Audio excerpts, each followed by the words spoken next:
Well, we had a couple week break from Fresh Tracks Weekly, but we're back at it now. I've been out chasing turkeys, doing some fishing.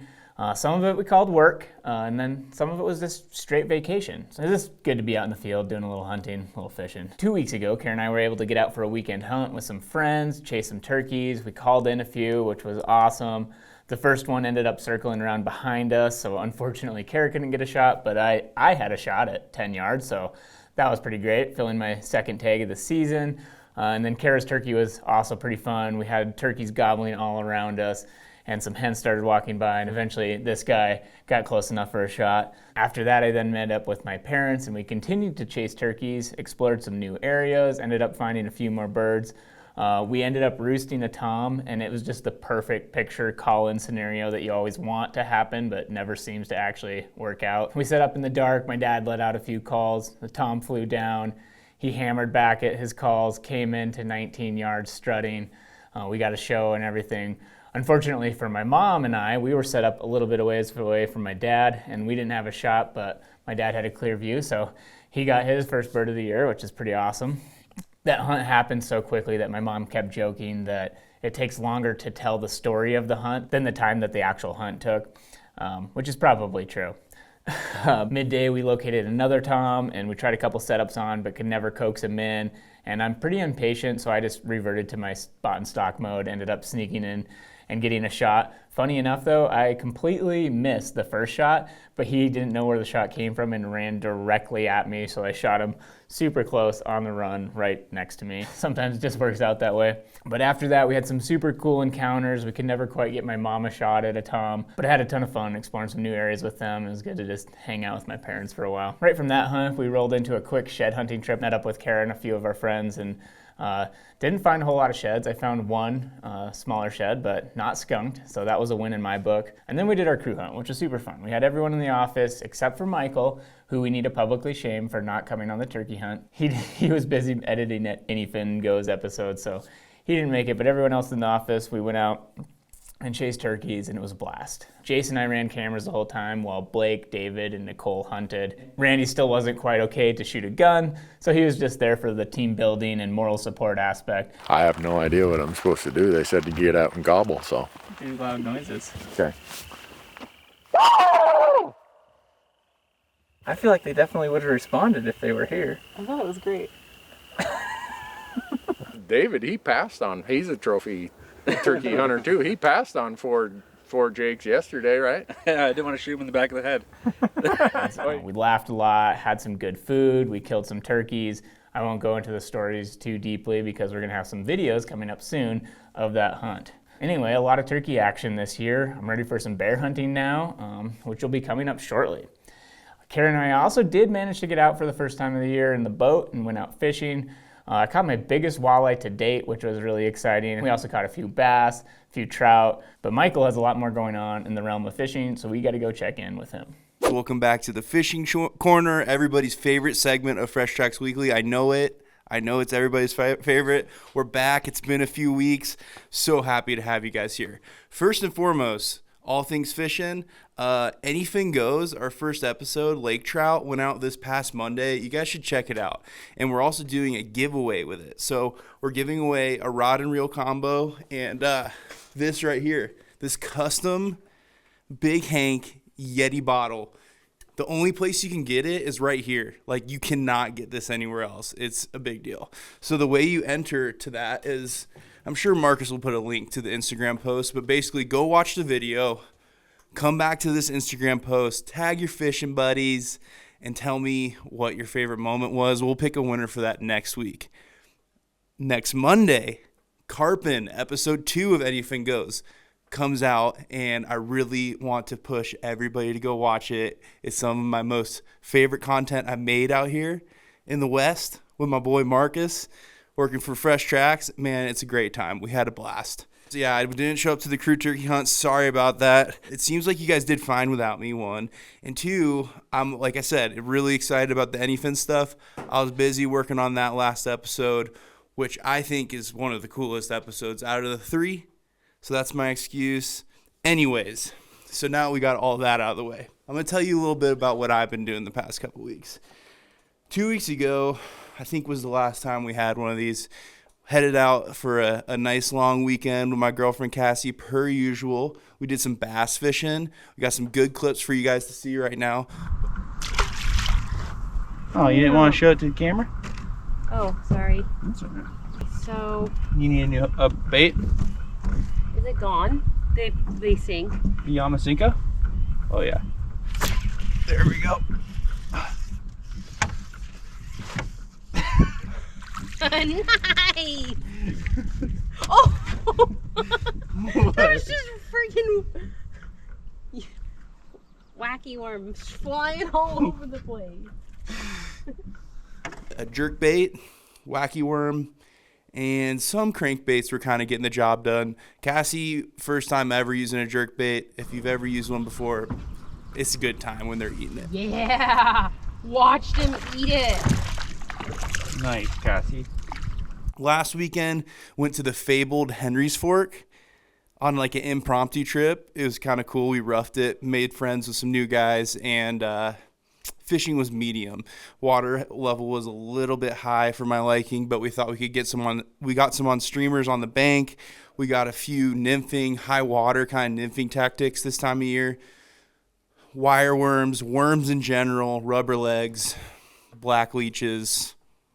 Man, that stuff is real good. Day number 52 today. I'm going to go out, fish for some bass per usual this time of year. Like I said in the other ones, springtime, bass fishing. Once that high water comes down, we're going back to the dry flies, fly fishing, good times. Anyways, I'm going to send it back to Marcus, but I hope you guys have a wonderful weekend. It's going to be sweet. May. It's an amazing time to be alive. We'll see you next week. All right, on to some news. In previous episodes, we mentioned the fight over the marijuana tax revenue in Montana and how the legislature and constituents had this bill pushed forward, SB 442, that it was largely a compromise bill where everyone kind of got a little piece of the pie.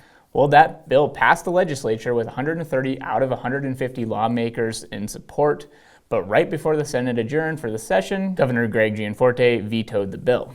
The legislature can override that veto with a 2/3 vote, but because of the timing of the veto and the fact that the Senate was still in session when it happened, but they didn't immediately act on it, it has become unclear whether they can vote to override it. Many politicians on both sides are frustrated how the Gianforte administration handled the event. The sponsor of the bill, Mike Lang, wrote a letter to the Secretary of State's office requesting that lawmakers be able to be polled by mail on a vote to override the veto.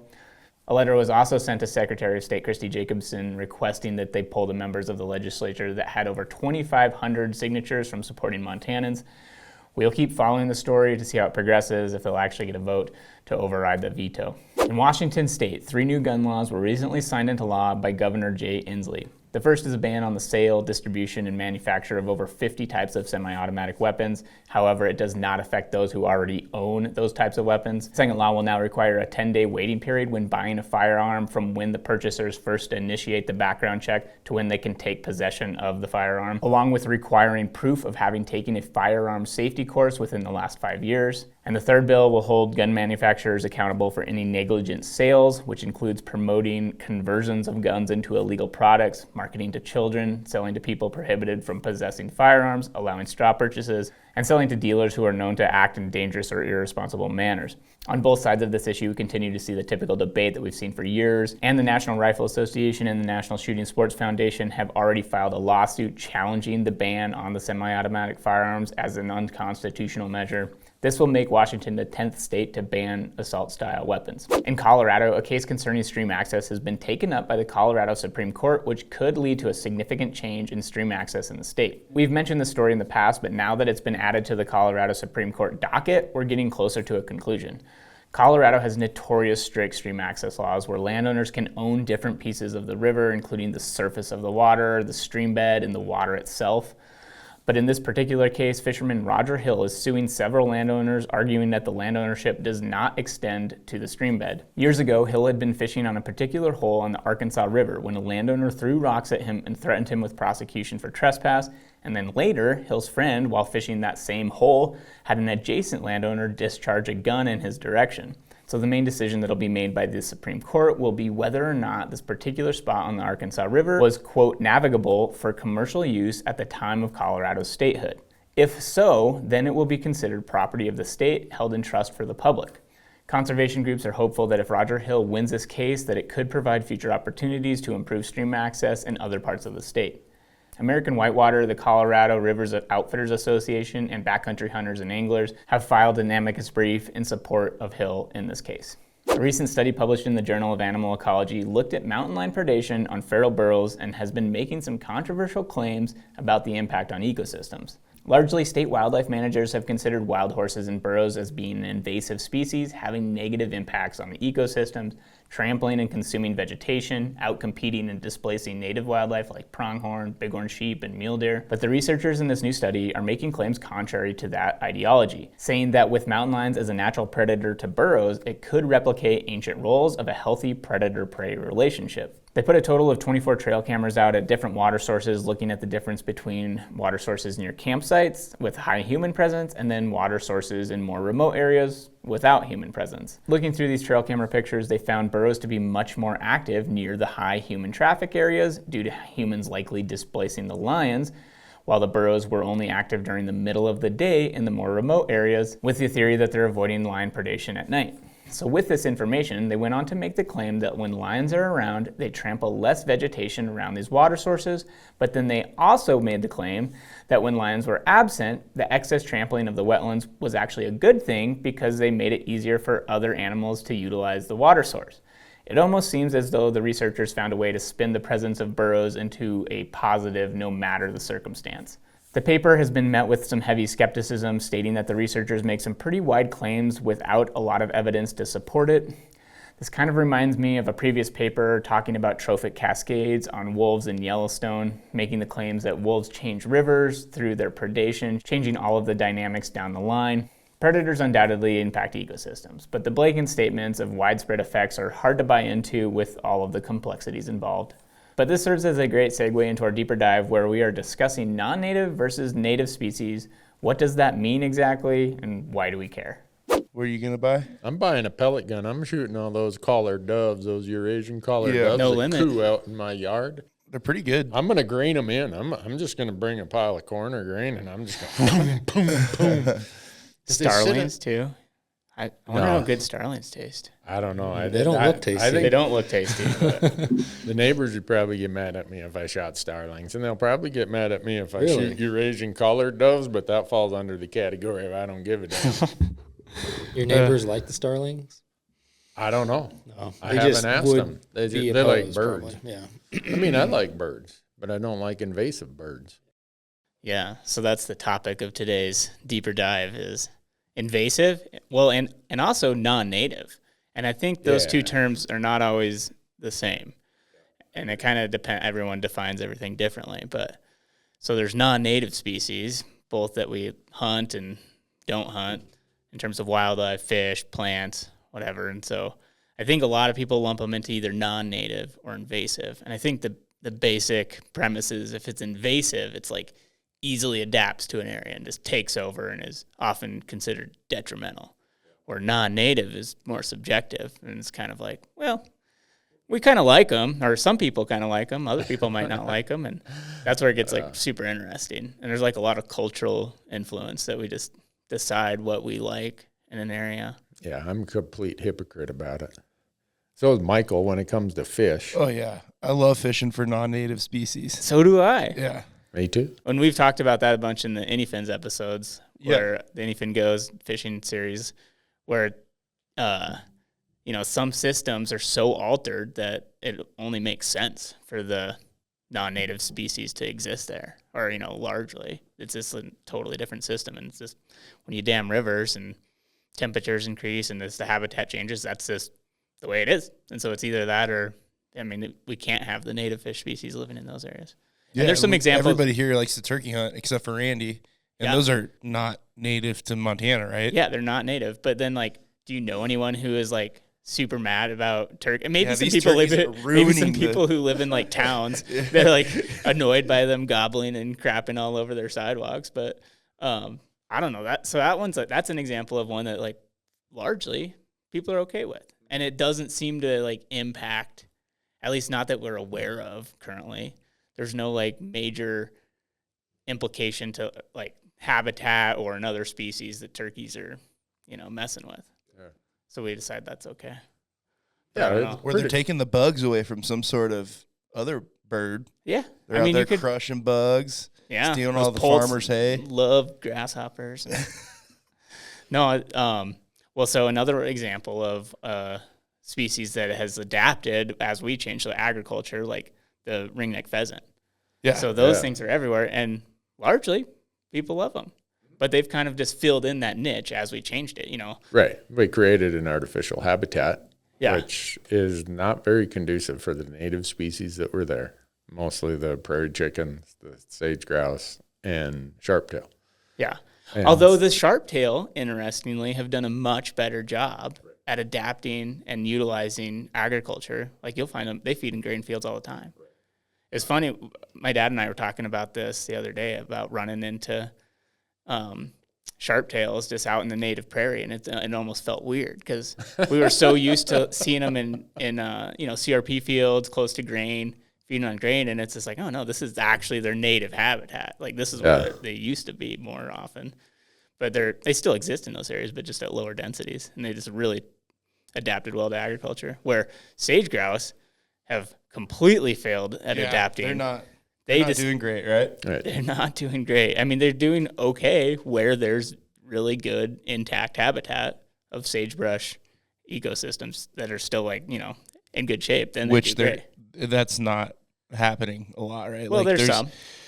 There's some pretty big chunks in Montana and Wyoming, Idaho, but they're large, range wide, huge declines, and We were largely, running into a bunch of them last year deer hunting. and that was probably the first time I've ever There's seen probably them. some I intact would habitat think that there. was the I same bet. for me too. Yeah, Yeah, first there's time probably seeing it. sage there. There Because was. what people don't realize is in the 40s, 50s, and even 60s, across the Great Plains and if you want to call it the high plains, we sprayed the hell out of sagebrush to kill it and convert it to dry land crop ground.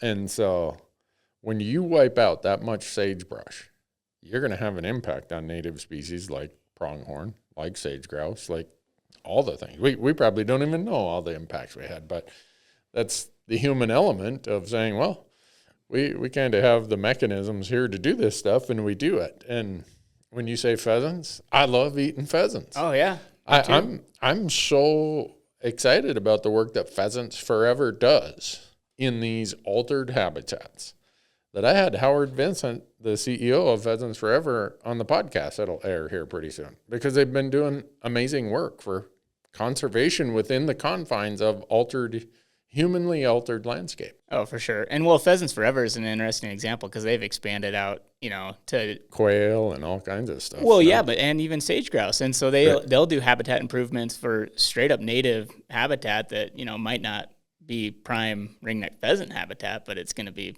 great stuff for sharptails and sage grouse, and so and songbirds and everything else. So it's pretty interesting how they've a non-native species has been the genesis of a lot of conservation, because you look at what's happened to in Nebraska, Kansas, the Dakotas, western Minnesota, to prairie chickens. Right. I mean, we don't think about it here in Montana because I don't know that they were ever native right here, maybe far eastern Montana, but prairie chickens are in the crapper.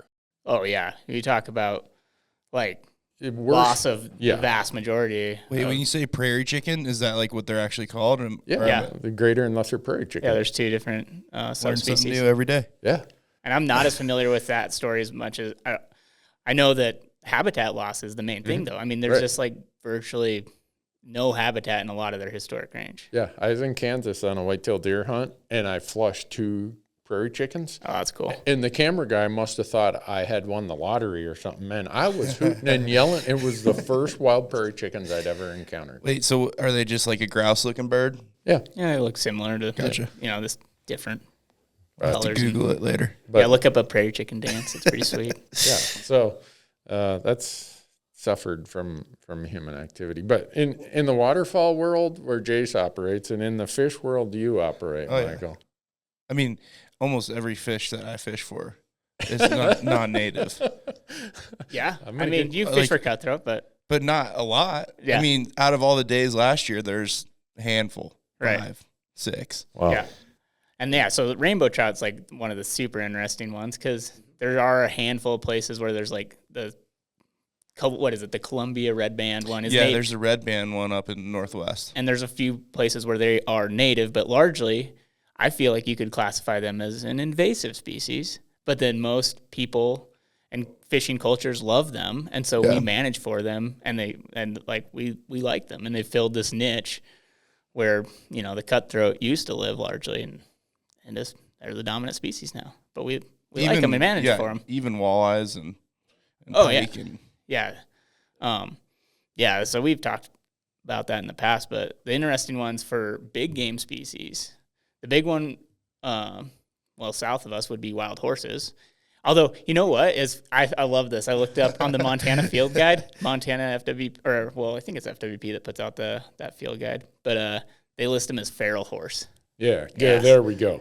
So Nice. That's in awesome. Nevada this spring, I don't know if it passed, they want to make the feral horse their state animal. It's like, man. are you kidding me? No. I just read Nevada's draft of their. Nevada does a great job of issuing its big game status report. It's 150 pages of every species in every area. And it says, here's what's happening, here's the habitat stuff, here's the concerns. The number one concern for every species on every page is feral horses. Every one of them. And then their legislature wants to make them the state animal. What's the waterfowl world, Jace? You got any feral? Yeah, are there any To be invasive? honest, I've never really thought about waterfowl in the scheme of non-native. Yeah, I don't. Is there any examples? It's kind of of interesting such a thing? because those waterfowl migrate, I know, right? I So just- they're all they're probably all native to everywhere, right? Yeah. Yeah, I mean, the only thing I can think of, and I don't even know if they there's some European and South African birds. I don't think you'd ever find them here, but yeah, occasionally you get like a Eurasian widgeon showing up, but that's like a unique circumstance where birders get excited and go document. But the thing that's interesting with waterfowl, and they've been native to a lot of this land, but that have adapted and almost could be considered invasive now, would be snow geese and Canada geese in certain areas. But then in other areas, they're not doing as well, but it's largely because of agriculture and all of the, this huge food sources throughout the middle of the United States, that they just have a ton of spots to stop over, eat grain, and just they do super well. But then when they fly north to their summer range, they just absolutely destroy the tundra up there, and they just there's not enough to go around, so they're not dying as readily as they used to when they would do these long migrations. And so, but they're that one's also interesting because as far as native landscapes go, they're almost heavily or solely reliant on all agricultural, rather than say a native landscape. Well, and they used to make a living without all of that rain, but they just didn't exist in those kind of numbers. Yeah. Right, and they existed in different densities of each. Like pintails for a while benefited from certain agricultural practices in the Great Plains parts of Canada, and then they changed some of those practices, and all of a sudden the pintail numbers go. So it's but it's some of the traps, the non-native things of the world, like nutria. Yeah, I was gonna say nutria is a really interesting one that I don't know a ton about. They got them in Tritus? What's Is that Tritus, in the water, aquatic stuff? What did you call It's it? like Nutria. They're like a it's little kind of mini giant muskrat, right? Yeah. Oh. Like Yeah, in they're between from a South beaver America. and a muskrat. I wonder if we saw something this weekend on the Henry's Fork. We were fishing, and we were arguing if it was a beaver or a muskrat. Yeah. Hopefully it wasn't a nutria. But I think they're concerned. I mean, I haven't looked recently, but I know that they're just expanding and getting to different areas. Yeah, they brought them into Oregon for some experimental purpose, and now they got them everywhere. It's like eat the vegetation along the banks, cause erosion, cause a lot of problems. way more damaging than muskrats. Yeah. Which North America, we had muskrats. South America, I believe, is where they had nutria. And you start mixing those, and you end up with problems. Yeah. Back to wild horses. I think that's a really interesting one because they have just that's been an example that I would consider an invasive. They're an issue because they just outcompete the native wildlife. They just completely wreck the native rangelands and Right. just take up water, resources all around in this.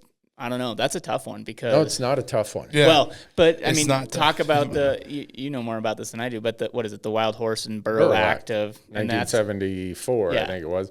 We were supposed to have 26,000 wild horses and burros in the West in certain population areas. yeah. Now we're like pushing 100,000, plus we got 50-some thousand of them in corrals that we've rounded up and captured. So if you want to increase your odds of going hunting for deer, mule deer, or pronghorn, or even in some cases elk and wild sheep in the Intermountain West, you need to get on the bandwagon to do something about these feral horses.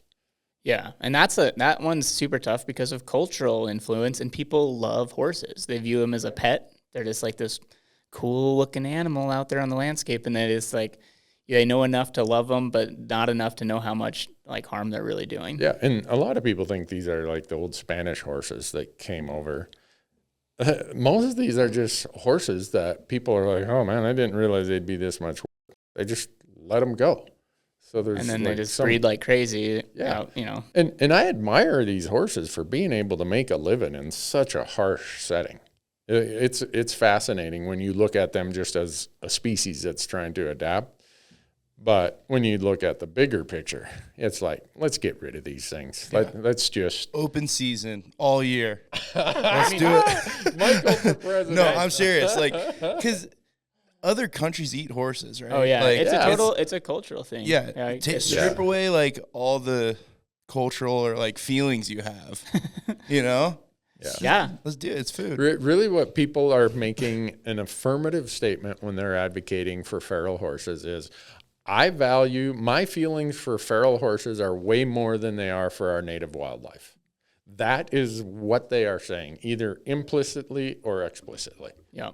And another interesting parallel to that is feral cats. Just the domestic house cats that get out. Billions of Yeah, birds. billions of birds. Billions of birds. They just kill so many little songbirds and all sorts of stuff. It's not good. It's not really good. not good in a lot of areas. Like, so feral cats, those ones, you know what? There is open season. You can shoot feral cats. Yeah. Yeah, but why can't you shoot feral horses? Well, because of the Wild horse. Because of the burro. feelings. There's no feral cat Wait, act so yet. what? Now, yeah, someone's going to watch this, Marcus, and there's going to be the feral cat and feline act or something. Well, I mean, that's the thing. It does evoke a lot of emotion because everyone has domestic cats as pets, and Not so me. I'm allergic to those bastards. I don't like cats either, but a lot of people do. And so when you talk about just going out and shooting all the cats, or even just convincing people that maybe you shouldn't let your cat outside all the time. Yeah. Like, Well, and all, I think it's like Australia. They're big cat hunters out there. Yeah. They get after them. Yeah. They also sounds like a pretty big problem out there as well with the feral cat. But it is here, too. Wait, so why But did they've normalized the cat hunting a little bit. what was the purpose of the Wild Horse and Burro Act? Like, why? Why? People Because like 'em. some Hollywood movie stars were tired of state agencies removing them from the landscape. Huh? So but they were went- never like did we have native horses here No. ever? Well, before the Pleistocene. Okay, they do. Yeah, there are people who try to make that argument. But Right. It's like, it came over on a boat. Yeah, they came over but they didn't swim here.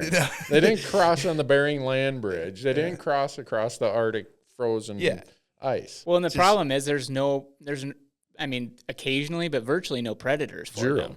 I mean, Well, like they're maybe a huge. mountain lion is going to kill one every once in a while, Introduce but like the grizzly bear to Nevada. I don't even think they would. You know, I feel like probably a grizzly not. would It's opt for an huge. easier target for the most part. But yeah, I mean, like humans could, like Michael said, they could be a pretty good predator on wild horses and manage them. But Kill them all. kill them.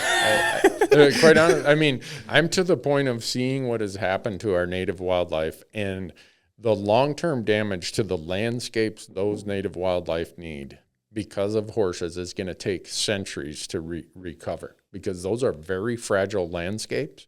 They don't get a lot of moisture. They don't have a lot of plant rotation, a lot of nutrient rotation.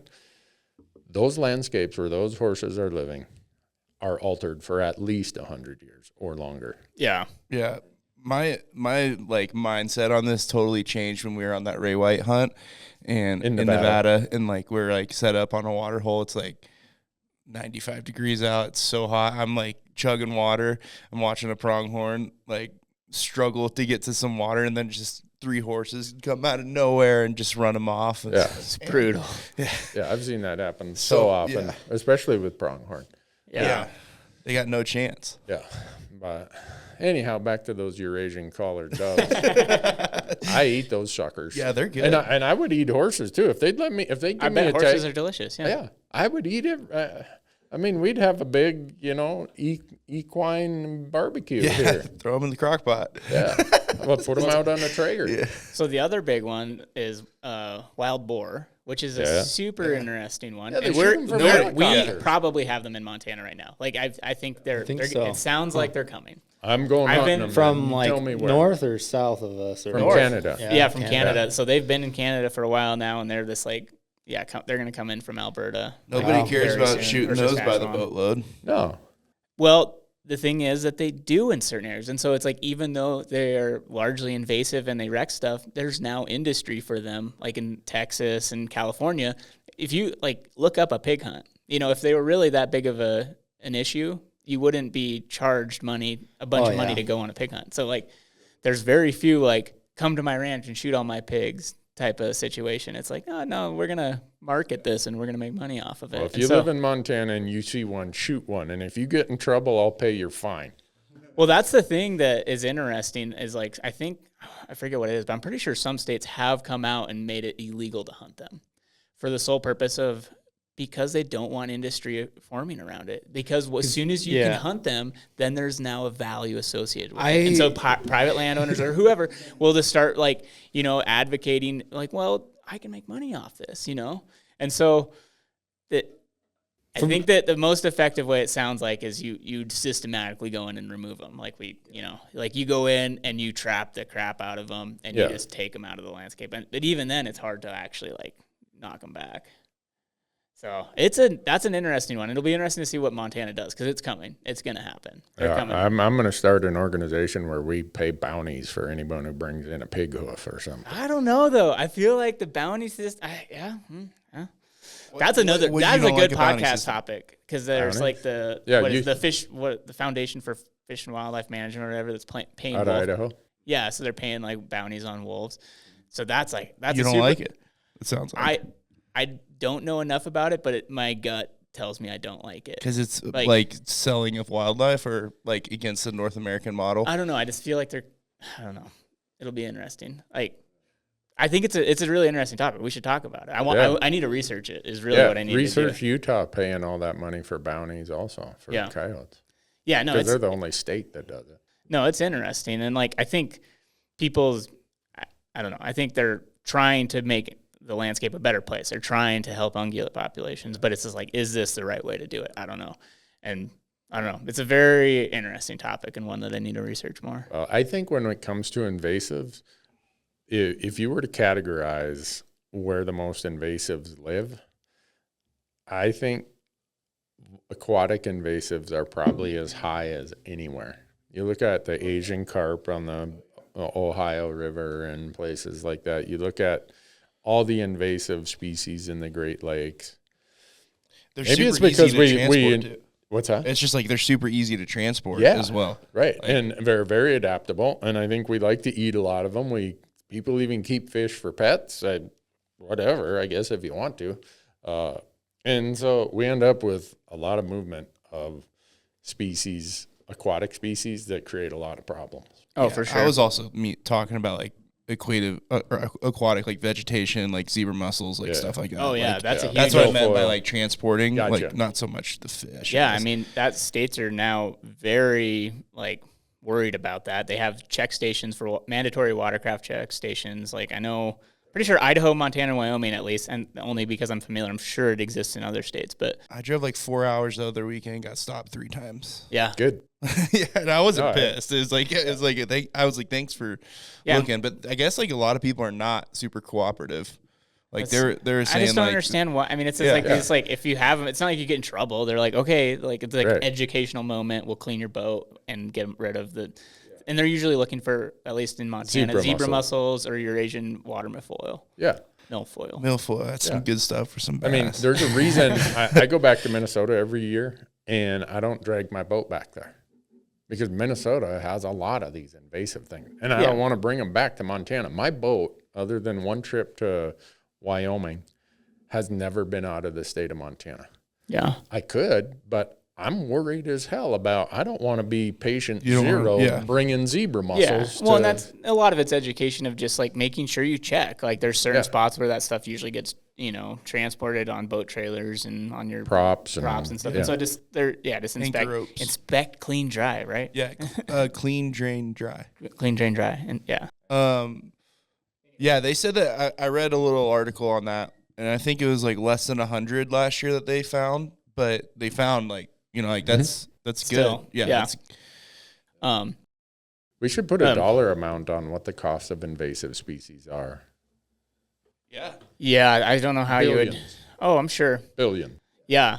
So one more that I definitely want to talk about that's interesting to me is mountain goats. And I'm using Montana as the example because mountain goats are native to certain mountain ranges in Montana, and they're not native to other mountain ranges. So they're just they weren't found in the archaeological record. There's no evidence that they existed there for, in the last several hundred years.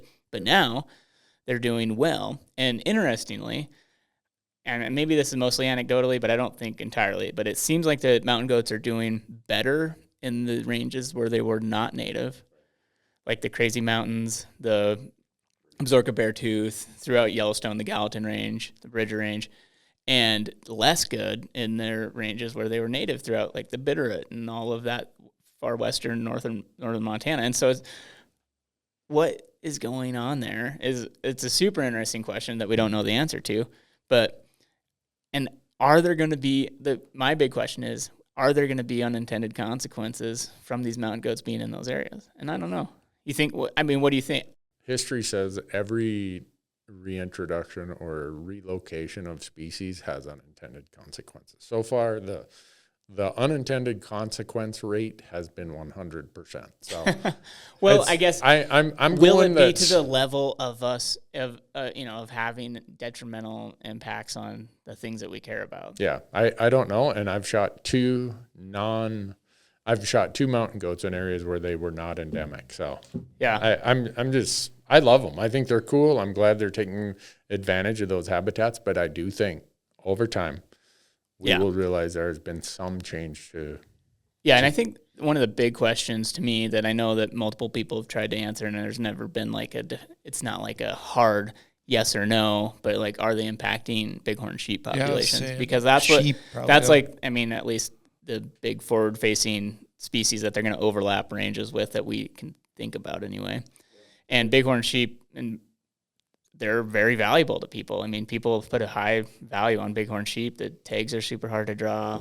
Like, look at the auction tags, and what those go for. And so if mountain goats are having impacts to bighorn sheep, then I feel like we'll have a cultural problem where people get fired up and want to do something about it. But there's so many factors that are going to influence, the health of a bighorn sheep population. It's pretty hard to pinpoint what it is. And it's like, are mountain goats having an impact? Probably a little bit.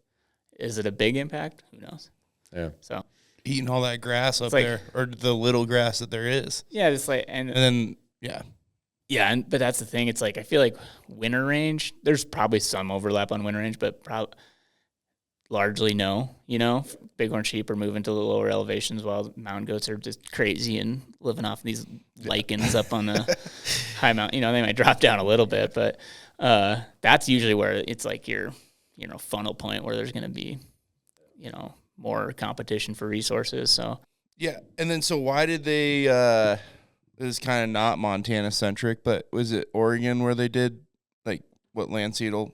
Yeah, so there was like the Olympic National Park where they were like trying to remove a ton of mountain goats, and they had hunters apply. Like, you had to like submit like your resume kind of to go try to remove these mountain goats. And I think it was like a.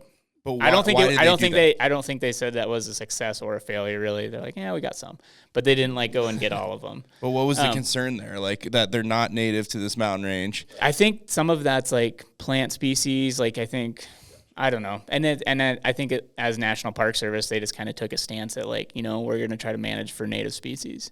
And so, because they did that in Grand Teton too, they removed mountain goats in Grand Teton.